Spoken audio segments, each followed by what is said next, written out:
ബംഗാളി അറിയോ? ഇവിടെ തമിഴ് സംസാരിച്ച് മലയാളം സംസാരിച്ച്, അപ്പൊ ബംഗാളി കുറച്ചുകൂടി പറയണം. എന്നാൽ നമ്മുടെ ലാംഗ്വേജ് വേണ്ടേ? Hello, myself Bahr Islam from Assam. ഈ ബിസിനസ് വരുന്നതിന് മുമ്പേ വേറെ ഒരു ബിസിനസ് ഉണ്ടായിരുന്നു. പക്ഷെ നമുക്ക് പരിചയത്തിൽ തന്നെ നമ്മുടെ അമിത് സാറും അതുപോലെ തന്നെ ഗ്രേറ്റ് ലീഡർ ദിലീപ് സാറാണ് എനിക്ക് ഈ ഫ്ലൈ ബിസിനസിന്റെ കുറച്ച് പ്ലാൻ പറയുന്നുണ്ട്. പക്ഷെ ഈ ബിസിനസ് എങ്ങനെയാണെന്ന് നോക്കിയിട്ടില്ല.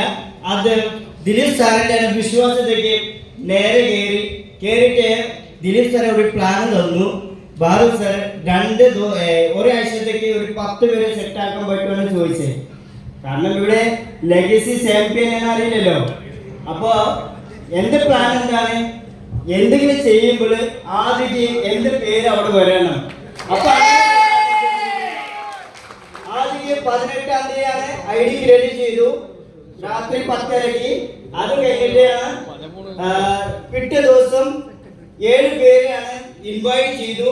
6 ബിസിനസ് ചെയ്യില്ല പറഞ്ഞിട്ടില്ല. ഞാൻ പറഞ്ഞു 2550 രൂപ ആണ് ഇപ്പൊ ഇങ്ങനെ ഒരു നല്ലൊരു അവസരം ഉണ്ട്, തുടങ്ങാൻ പറ്റും. അങ്ങനെ പറഞ്ഞതിന് ശേഷം 6 പറഞ്ഞിട്ടില്ല, ഞാൻ ചെയ്യില്ല എന്ന് പറഞ്ഞിട്ടില്ല. അവർ നേരെ പേയ്മെന്റ് അയച്ചു. അപ്പൊ തന്നെ ID ഇടുകയും ചെയ്തു. 2 ദിവസം വർക്ക് ചെയ്തിട്ട് 10 പേരില്ല 11 പേര് കംപ്ലീറ്റ് ചെയ്തിട്ട് ചാമ്പ്യൻ ആയിട്ടുണ്ട്. സോ മൈ ഡിയർ, ഈ ഫ്ലൈ ബിസിനസ് ഇപ്പോൾ തുടങ്ങിയിട്ടുള്ളൂ. നമ്മുടെ ആദ്യം ഇവിടെ ഇരിപ്പുണ്ട്. അത് 2-3 മാസം കൂടി പോയി കഴിഞ്ഞിട്ട് നമ്മുടെ വരുന്ന ബാങ്കില് കുറെ ആൾക്കാർ വരും. സോ മൈ ഡിയർ, ഇപ്പൊ ഈ ഫ്ലൈ ബിസിനസ് നമുക്ക് ആദ്യം നമ്മുടെ പേരാണ് ലിസ്റ്റ് വരണം. സോ ഓക്കെ, വേറെ നമുക്കിപ്പോ നല്ല രീതിയിൽ വർക്ക് ചെയ്യാം. അതുപോലെ നമുക്ക് നല്ല ഉഷാറായിട്ട് പോവാം. നമ്മുടെ ബംഗാൾ, ആസാം എല്ലാ സ്ഥലത്താണ് നമുക്ക് ടീം നല്ല രീതിയിൽ ഗ്രോത്ത് ചെയ്യാൻ പറ്റുന്നുണ്ടോ. സോ നമ്മുടെ ഇവിടെ സപ്പോർട്ട് ചെയ്യാൻ നമ്മുടെ ഗംഷീർ സാറും അതുപോലെ നമ്മുടെ ഗ്രേറ്റ് ലീഡർ വിവേക് സാറും ഉണ്ട്. പിന്നെ അതുപോലെ നമ്മുടെ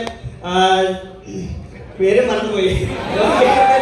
ഓക്കെ, നമ്മുടെ എല്ലാ ലീഡേഴ്സ് സപ്പോർട്ടാണ്.